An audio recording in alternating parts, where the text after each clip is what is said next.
Hi welcome to మనం TV. నేను మీ Manoj. Liquor స్కామ్లో జగన్ పాత్ర ఉందని ఇప్పటికే దర్యాప్తు సంస్థలు తేల్చిన నేపథ్యంలో మరికొద్ది గంటల్లో మరికొద్ది రోజుల్లో జగన్కి కూటమి సర్కార్ నోటీసులు ఇవ్వబోతుంది. మాట్లాడదాం, బ్లాస్టింగ్ విషయాలు తెలుసుకుందాం. మనతో పాటు కట్టా కార్తిక్ గారు ఉన్నారు. నమస్కారం అండి. నమస్కారం. జగన్ని ఎప్పుడు అరెస్ట్ చేస్తారు, ఎప్పుడు నోటీసులు ఇవ్వబోతున్నారు? నువ్వు బాస్టింగ్ అన్నావు కానీ అదేం కాదు. అందరికీ తెలిసిన విషయమే జగన్మోహన్ రెడ్డి అరెస్ట్ అవుతాడు లిక్కర్ కేసులో అనేటువంటిది. ఎందుకంటే ఈ లిక్కర్ కేసు మొదలైనప్పటి నుంచి కూడా జగన్మోహన్ రెడ్డి ప్రస్తావన ఏదో ఒక చోట ఏదో ఒక రూపంలో వస్తూనే ఉంది. రాజకీయాల దగ్గర నుంచి చూసే ఎవరికైనా తెలుసు, జగన్మోహన్ రెడ్డి ప్రభుత్వ హయాంలో ఒక స్కామ్ జరిగిందంటే ఆ జగన్మోహన్ రెడ్డి తెలవకుండా జరిగే ప్రసక్తే లేదు.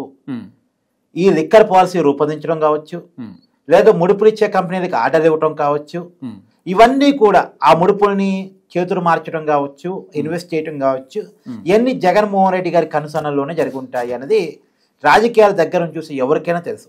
ఈ లిక్కర్ స్కామ్ లో కర్త క్రియ జగన్మోహన్ రెడ్డి బిగ్ బాస్ అని. నిజానికి లిక్కర్ కేసును ఎంక్వైరీ చేస్తున్న సిట్టు కూడా మొట్టమొదటి ఛార్జ్ షీట్ లోనే ఈ బిగ్ బాస్ సంబంధించిన ప్రస్తావన తీసుకొచ్చింది. జగన్మోహన్ రెడ్డి పేరు డైరెక్ట్ గా పెట్టకపోయినా బిగ్ బాస్ అనే రూపంలో పెట్టింది. పేజీ నెంబర్ 131, పేజీ నెంబర్ 298 చాలా క్లియర్ గా రాజు కసిరెడ్డి చెప్పాడు, జగన్మోహన్ రెడ్డి పార్టీకి ఆదాయం వచ్చేలా, ప్రభుత్వానికి డబ్బు వచ్చేలా ఒక లిక్కర్ పాలసీ రూపొందించమని ఆదేశం ఇచ్చాడు. ఈ ఆదేశాల మేరకే మేము లిక్కర్ పాలసీని రూపొందించామనేటువంటి విషయాన్ని సజ్జల సీతారెడ్డి చెప్పాడు, రాజు కసిరెడ్డి చెప్పాడు. నిజానికి నువ్వు అంటున్నావు జగన్మోహన్ రెడ్డికి నోటీసులు అరెస్ట్ అని, కానీ నిజానికి జగన్మోహన్ రెడ్డి అరెస్టు లేట్ అయిందేమో కానీ జగన్మోహన్ రెడ్డి కోటరీ మొత్తం ఈ కేసులో అరెస్ట్ అయింది. అవును, జగన్మోహన్ రెడ్డికి సెక్రటరీగా పనిచేసినటువంటి IAS confined Dhananjaya Reddy arrest అయి ఉన్నారు. జగన్మోహన్ రెడ్డికి ఓఎస్డీగా పనిచేసిన కిష్టమోహన్ రెడ్డి అరెస్ట్ అయి ఉన్నారు. జగన్మోహన్ రెడ్డి కంపెనీలో ఆడిటర్ గా పనిచేసిన బాలాజీ గోవిందప్ప అరెస్ట్ అయి ఉన్నారు. ఇతను కంపెనీకి డైరెక్టర్ గా ఉన్నారు. భారతీ మేడం గారికి ఫైనాన్షియల్ అడ్వైజర్ గా కూడా ఉన్నారు. అలాంటి వ్యక్తి అరెస్ట్ అయ్యారు. వీరంతా జగన్మోహన్ రెడ్డి ఇంట్లో మనుషులు. సార్ రాజు కసిరెడ్డి అరెస్ట్ కావడం అనేది పక్కన పెట్టేస్తే జగన్మోహన్ రెడ్డి ఇంటి మనుషులు కూడా అరెస్ట్ అయ్యారు. రెండోది, వైసీపీ పార్టీలో నెంబర్ 2 లీడరు, జగన్మోహన్ రెడ్డికి అత్యంత సన్నిహితుడు, పెద్దిరెడ్డి రామచంద్రారెడ్డి కుమారుడు మిథున్ రెడ్డి కూడా అరెస్ట్ అయ్యి ఉన్నారు. తర్వాత జగన్మోహన్ రెడ్డి గారికి అత్యంత ఆప్తుడు, సన్నిహితుడు, ఐపాక్ టీమ్ కి ఓనర్ గా వ్యవహరించిన వ్యక్తి చెవిరెడ్డి భాస్కర్ రెడ్డి ఈ కేసులో అరెస్ట్ అయి ఉన్నారు. సో ఇక జగన్మోహన్ రెడ్డి లాక్ అయి ఉన్నారు, పేరుకు బయట ఉన్నారు అంతే. ఆయన చుట్టూ ఉన్న మనుషులంతా అరెస్ట్ అయి ఉన్నారు, ఇంట్లో మనుషులు. ఇంట్లో దాకా వచ్చిన సెట్ ఇంట్లో బెడ్రూమ్ లో ఉన్న జగన్మోహన్ రెడ్డి గారిని వదిలేసి పోద్దా?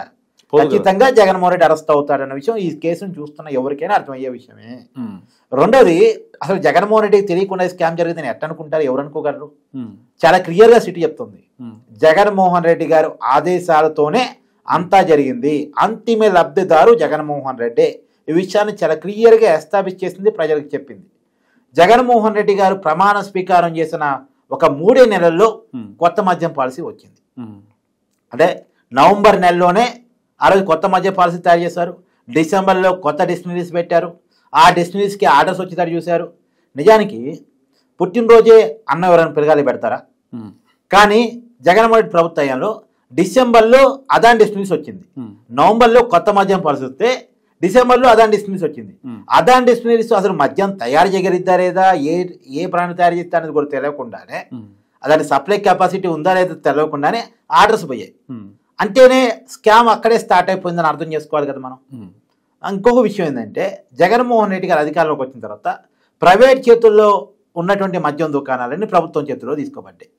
ఆ రోజు ఎందుకు ఇలా చేస్తున్న జగన్మోహన్ రెడ్డి గారు అంటే, మద్యపాన నిషేధం అని హామీ ఇచ్చున్నాను కదా, అది అమల్లో తీసుకురావటానికి మద్యం షాపులు తగ్గించడానికి నేను ప్రభుత్వం చేతిలో తీసుకుంటున్నానని చెప్పాడు. నిజంగా ఆ రోజు తగ్గించాడు. 4200 షాపుని 3700 చేశాడు. అంటే దగ్గర ఒక 500 షాపులు ఎత్తేసాడు. సో దశల వారి ఎత్తేస్తున్నాను బిల్డప్ ఇచ్చాడు. కానీ ఆ తర్వాత మాత్రం షాపులు ఎత్తేలేదు. ఆ ఒక్కసారి ఎత్తేసాడు. అది కూడా ప్రజలకు చూపించడానికి, ప్రభుత్వం చేతిలోకి ఎందుకు తీసుకుంటున్నాం అంటే ఒక రీజన్ చూపించాలి కదా, అందుకని ఆ పని చేశాడు.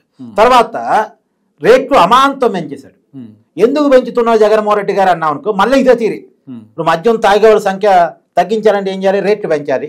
రేట్లు పెంచితే మద్యం తాగేవాళ్ళు తగ్గుతారు, అందుకే రేట్లు పెంచుతున్నాను అని చెప్పాడు. అంటే కంట్రోలింగ్, ఫస్ట్ క్లోజ్ చేయాలని ఏం చేయాలి, కంట్రోల్ చేయాలి కదా, ఆ కంట్రోల్ కోసం నిర్ణయాలు తీసుకుంటున్నాను అన్నాడు. కానీ తర్వాత అర్థమైంది ఏంటంటే, ప్రభుత్వం చేతిలో తీసుకోవడానికి ఉన్న కారణం ఏంటంటే తను అనుకున్న బ్రాండ్లే అమ్మాలి. అదే ప్రైవేట్ వాళ్ళ చేతుల్లో ఉందనుకో, ఇప్పుడు కాంపిటీషన్ ఉంటుంది. ఇప్పుడు మనోజ్ షాప్ లో దొరకలేదు, నాకు కావాల్సిన బ్రాండ్ ఏదో దొరకలేదు, బడ్వైజర్ దొరకలేదు బీరు. ఏం చేస్తా నేను, ఎక్కడ కావాలి గలీలో షాపులు ఉన్నాయి కదా, పక్కలోనో పక్క బజార్లోనో వేరే షాప్ ఉంటుంది, ఆ వైన్ షాప్కి పోయి అక్కడికి పోయి తెచ్చుకుంటా. అప్పుడు మేము అనుకుంటాం నా దగ్గర రావాల్సిన కస్టమర్ వేరే షాప్కి పోతున్నాడు అని చెప్పేసి ఏ డిమాండ్ ఉందో అది నీ దగ్గర పెట్టుకుంటాం. కానీ ప్రభుత్వం చేతుల్లో ఉందనుకో ఎక్కడ పోయినా అదే బ్రాండ్ దొరుకుతాయి. మోనోపోలీ మార్కెట్, ఇంకోటి దగ్గర ఛాన్స్ లేదు. ఇప్పుడు ఆ వేరే షాప్ పోయినా మళ్ళీ ప్రభుత్వం మధ్య దుకాణం, అక్కడ కూడా అయ్యే బ్రాండ్ దొరుకుతాయి, ఎక్కడికి పోయినా అయ్యే దొరుకుతాయి. కాబట్టి ఆప్షన్ లేక తాగటానికి అలవాటు పడ్డ బానిస అయినటువంటి వాడు ఉన్న దాంట్లోనే ఎత్తుకొని తాగుతాడు. అందుకని ప్రభుత్వం చేతిలో తీసుకున్నారు. అది తర్వాత కానీ అర్థం కాలే ఆ కాన్సెప్ట్. రేట్ ఎందుకు పెంచారంటే అధిక లాభాల కోసం. సొంత బ్రాండ్లు అమ్ముతున్నారు కదా, ఎక్కువ డబ్బులు లాక్కోవాలి. ఆ దాక్కున్న డబ్బుల్లో ముడుపులు తీసుకోవాలి కదా, ఆ ముడుపుల మందం రేట్లు పెంచారు. అలా తీసుకునే ముడుపుల మందం తయారు చేసే కంపెనీకి నష్టం రాకుండా రేట్లు పెంచేశారు. అది తర్వాత కానీ ఈ కాన్సెప్ట్ అన్ని క్రమక్రమంగా జనానికి అర్థమైపోయినాయి. అయితే ఈ ముడుపులు తీసుకునే విషయాలన్నీ కూడా అర్థం కాకుండా ఉండాలి. మామూలుగా గవర్నమెంట్ అకౌంట్లో డబ్బులు కొట్టామనుకో, ఫోన్పేనో గూగుల్ పేనో కార్డు ద్వారా డబ్బులు కొట్టామనుకో, ఎక్కడ డబ్బులు పడిపోతాయి? ఆ డబ్బులన్నీ గవర్నమెంట్ అకౌంట్లో పడిపోతాయి. గవర్నమెంట్ అకౌంట్ నుంచి డ్రా చేసామనుకో ఇవన్నీ కూడా ట్రాన్సాక్షన్స్లో కనపడతాయి. కనపడకుండా చేయాలంటే ఏం చేయాలి? క్యాష్ అండ్ క్యారీ పద్ధతిలో చేయాలి. క్యాష్ అండ్ క్యారీ పద్ధతిలో డబ్బులు వసూలు చేసామనుకో ఎన్ని డబ్బులు గవర్నమెంట్ అకౌంట్ వస్తామో తెలియదు, ఎన్ని డబ్బులు జేబులు పెట్టుకుంటామో తెలియదు. ఎందుకంటే ఇప్పుడు గవర్నమెంట్ అకౌంట్లో నాకు తెలిసి 110 రూపాయలు ఆదాయం వచ్చింది, 10 రూపాయలు జేబులు పెట్టుకుని 100 రూపాయలు గవర్నమెంట్ అకౌంట్ వేసా. నువ్వేం రాస్తావు? 100 రూపాయలే ఆదాయం వచ్చింది రాస్తావు. 10 రూపాయలు జేబులు పెట్టుకున్న దాన్ని లెక్కలు చూపించావు. కాబట్టి ఇది అర్థం కాదు. క్యాష్ అండ్ క్యారీ పద్ధతిలో మోసం చేసేది అర్థం కాదు. అందుకని కరోనా టైంలో డబ్బులు దొరకని రోజుల్లో కూడా డిజిటల్ ట్రాన్సాక్షన్ మాత్రమే ప్రమోట్ చేయండి అని కేంద్ర ప్రభుత్వం ఆదేశాలు ఇచ్చిన సమయంలో కూడా క్యాష్ అండ్ క్యారీ పద్ధతిలోనే మద్యాన్ని అమ్మారు. చివరికి ఫోన్ పేరు గూగుల్ పేరు చాయ్ కొట్ట దగ్గర కూడా అంటే 10 రూపాయలు 20 రూపాయలు కూడా ఫోన్ పేరు వాడే రోజుల్లో కూడా వందల కొద్ది రూపాయల విలువ చేసే మద్యం బాటిల్ అని క్యాష్ అండ్ క్యారీ పద్ధతిలోనే అమ్మారు. పాపం తాగాలనుకునే వాళ్ళు ఏం చేస్తారు? ఏదో రోజున డబ్బులు సంపాదించుకుని ఆ డబ్బులు తీసుకొని ఇక్కడ పడేయటం, వేరే చేతుల్లో పడేయటం, అలా చేశారు. అంటే స్కామ్ దొరకకుండా చేయడం కోసం. తర్వాత సహజంగా ఏం జరిగిందంటే మనోజు, ఇప్పుడు ఈ షాప్లో కింగ్ ఫిషర్ బిల్ అయిపోయినా బడ్వైజర్ బిల్ అయిపోయినాయి అనుకో, నువ్వు ఈ షాప్లో రాసేస్తావు, ఇంకో షాప్లో ఈ బిల్ అయిపోయిన రాసేస్తాడు. అంటే కంప్యూటరైజ్డ్ మొత్తం సిస్టమ్ అంతా కూడా ఆ సాఫ్ట్వేర్లో పోగానే ఆటోమేటిక్గా బ్యూరేషన్ కార్పొరేషన్కి ఆర్డర్ వెళ్ళిపోతే బ్యూరేషన్ కార్పొరేషన్ ఆ లెక్క చూసుకొని డిస్టిలరీస్కి ఆర్డర్ ఇస్తుంది ఈ బ్రాండ్లు కావాలని చెప్పేసి. ఇదంతా ఆటోమేటిక్ సిస్టమ్. ఈ ఆటోమేటిక్ సిస్టమ్ని సాఫ్ట్వేర్ పాడైపోయిందని చెప్పి క్లోజ్ చేసి పడేశారు. మాన్యువల్ పెట్టారు. మాన్యువల్ పెట్టి ఏం చేశారు? మాన్యువల్ అంటే చేతి రాదు కదా, మనం ఏది రాస్తే అదే. కాబట్టి మనం అనుకున్న బ్రాండ్లకి ఆర్డర్ ఇవ్వాలి. జనం ఏ కొంటున్నారా అని పక్కన పెట్టు, మనం ఏం అమ్మాలనుకుంటున్నామో ఏ బ్రాండ్ అమ్మాలి ఆర్డర్ ఇవ్వటం. ఏం అమ్మాలనుకుంటున్నాం? మనకి ఎక్కువ కమిషన్ ఇచ్చే అమ్మాలనుకుంటున్నాం. కాబట్టి వాటికి ఆర్డర్ ఇవ్వటం కోసం ఏం చేశారు? మాన్యువల్ పద్ధతిలో ఆర్డర్ ఇచ్చారు. ఎంత తెలుగుగా చేస్తారు చూడు కుంభకోణం. తర్వాత ఏం చేస్తారు? సహజంగా ఏంటంటే మనోజ్ ప్రాసెస్ మద్యం షాపులు బెవరేజ్ కార్పొరేషన్కి ఆర్డర్ పెడతాయి. డైరెక్ట్ మద్యం తయారీ సంస్థకి ఆర్డర్ పెట్టవు. మధ్యలో బెవరేజ్ కార్పొరేషన్ అనేది గవర్నమెంట్ సంస్థ కార్పొరేషన్ అది ఉంటుంది. వీళ్ళు బెవరేజ్ కార్పొరేషన్కి ఇస్తారు, బెవరేజ్ కార్పొరేషన్ డిస్టిలరీస్కి ఇస్తుంది. ఇప్పుడు 100 రూపాయల మద్యాన్ని బెవరేజ్ కార్పొరేషన్ దాదాపు అంటే 100 రూపాయల మద్యాన్ని 16 రూపాయలకే కొనుగోలు చేస్తాయి. మిగతా 84 రూపాయలు ట్యాక్స్లే. ఆ ట్యాక్స్ వేసి మద్యం షాపులు సప్లై చేస్తాయి. ఆ మద్యం షాపు కొద్దిగా 10 రూపాయలు లాభం చూసుకొని మనకి అమ్మేస్తాడు. అది జనరల్గా ఉండే ప్రాసెస్. కానీ ఇక్కడ ఏం జరిగింది? ఇప్పుడు అంతా మాన్యువల్ సిస్టమ్ కదా, ఏది బెవరేజ్ కార్పొరేషన్ ద్వారా ఆర్డర్ ఇస్తున్నామో ఏది డైరెక్ట్ గా ఆర్డర్ ఇస్తున్నామో ఎవరికి అర్థం కాదు. అందులో ప్రభుత్వం చేతుల్లోనే మొత్తం ఉంది వ్యవస్థ మొత్తం. ఏం చేశారు? వీళ్ళు డైరెక్ట్ గా మద్యం షాపులలో డిస్టిలరీస్కి ఆర్డర్ ఇచ్చారు. 100 రూపాయల బాటిల్ని 100 రూపాయలకే కొనుగోలు చేశారు. ఆ 100 రూపాయలు కొనుగోలు చేయడం వల్ల 84 రూపాయలు బెవరేజ్ కార్పొరేషన్కి రావాల్సింది చాలా డబ్బులు స్కిప్ అయిపోయినాయి. స్కిప్ కావటం వల్ల ఎవరికి పోయినా 84 రూపాయలు డెస్టినరీస్ పోయినాయి. బెవరేజ్ కార్పొరేషన్కి వస్తేనేమో గవర్నమెంట్కి వచ్చినట్టు, డెస్టినరీస్కి వస్తేనేమో ఆ ఓనర్స్కి వచ్చినట్టు, అంటే ప్రైవేట్ వాళ్ళ చేతికి వచ్చినట్టు. ఆ ఓనర్స్ ఎవరు? మళ్ళీ వైసీపీ నాయకులే. వాళ్ళే కదా మద్యం డెస్టినరీస్ పెట్టుకుంది, మొత్తం వాళ్ళ చేతిలో పెట్టుకున్నారు కదా. అంటే వాళ్ళ జేబుల్లో డబ్బులు రావడం కోసం ఈ రకంగా ప్లాన్ చేశారు. అయితే 100% మద్యంలో డైరెక్ట్ గా ఒక 50-60% ఏమో త్రూ బెవరేజ్ కార్పొరేషన్ ఆర్డర్ ఇచ్చారు. ఒక 40-50% ఏమో డైరెక్ట్ గా డిస్టిలరీస్కి ఆర్డర్ ఇచ్చారు. మధ్యలో బెవరేజ్ కార్పొరేషన్ ద్వారా ఒక 60%కి డైరెక్ట్ గా 40%కి ఆర్డర్ ఇచ్చారు. ఈ 60% లెక్కలు చూపించారు, 40% లెక్కలు చూపించలేదు. ఈ డబ్బు కూడా మాయమైపోయింది. ఇప్పుడు ఈ 40% అదనంగా ఇచ్చిన ఆర్డర్ ఎట్ట తెలిసిందంటే, మామూలుగా మధ్యాహ్నం దేంట్లో నింపుతారు? బాటిల్లో నింపుతారు. బాటిల్ సప్లై చేయడానికి ఇంకోరు వెండర్ ఉంటాడు. అంటే ఈ మద్యం తయారు చేసే వాళ్ళు బాటిల్ ఏం తయారు చేయరు, వాళ్ళు బాటిల్ కొనుగోలు చేసి వాళ్ళు తయారు చేసిన మద్యం ఆ బాటిల్లో నింపి బెరూన్ కార్పొరేషన్కి ఇస్తారు మామూలుగా. కాబట్టి వాళ్ళు బాటిల్స్ ఆర్డర్ పెడితే ఆ బాటిల్స్ ఆర్డర్ పెట్టిన లెక్కకి ఈ మద్యం అమ్మిన లెక్కకి సంబంధం లేకుండా పోతుంది. మిగతా బాటిల్స్ ఏమైపోయినాయి? ఖాళీ బాటిల్స్ కనపడాలి కదా. సరే మామూలుగా ఏంటంటే మనం ఒక 100 బాటిల్ ఆ బాటిల్ వెంటనే ఆర్డర్ పెట్టాం అనుకో, వాడు ఇంకొక 5 ఎక్కువ ఇస్తాడు. ఎందుకంటే ఆ ట్రాన్స్పోర్ట్ లో పగిలిపోతూ ఉంటాయి, స్క్రాచ్లు వస్తూ ఉంటాయి, ఒక 5-6 ఎక్కువ ఇస్తాడు. అయినా సరే ఎక్కడో లెక్క చాలా పెద్ద ఎత్తున తేడా వస్తుంది. నేను 40 బాటిల్ అమ్మానంటూ కానీ 100 బాటిల్ ఆర్డర్ ఇచ్చి తెచ్చుకున్నాను. మరి మిగతా 60 బాటిల్ ఏమైపోయినాయి?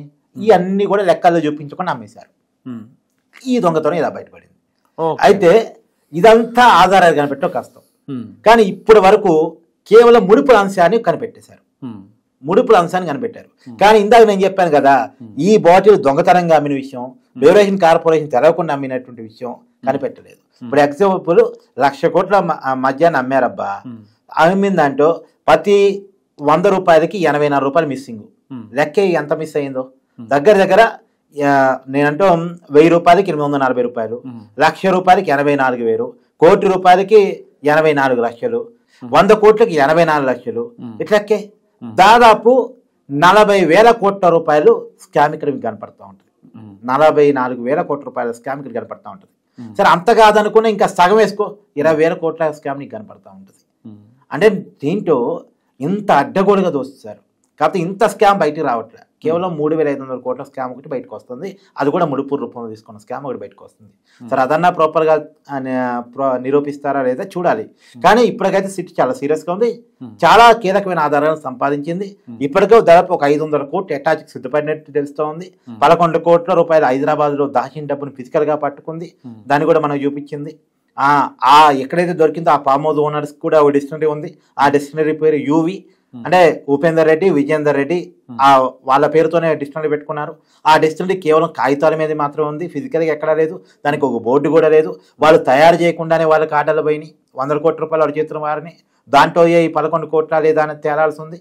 కానీ చాలా క్లియర్గా మద్యం కుంభకోణం అనేది ఆధారాలతో ప్రూవ్ అయిపోయింది. ఇప్పుడు అంతిమ లబ్ధిదారుని విచారించడం మాత్రమే పెండింగ్ ఉంది. ఆయన్ని నెక్స్ట్ ఛార్జ్షీట్, ఫైనల్ ఛార్జ్షీట్ లోపల నోటీసులు ఇచ్చి విచారించి అదుపులో తీసుకుని ఆయన కూడా లోపల పడేసేటువంటి అవకాశం ఉంది. Thank you Karthik. సో ఇది కార్తిక్ గారి అనాలిసిస్ చూస్తున్నాం మనం.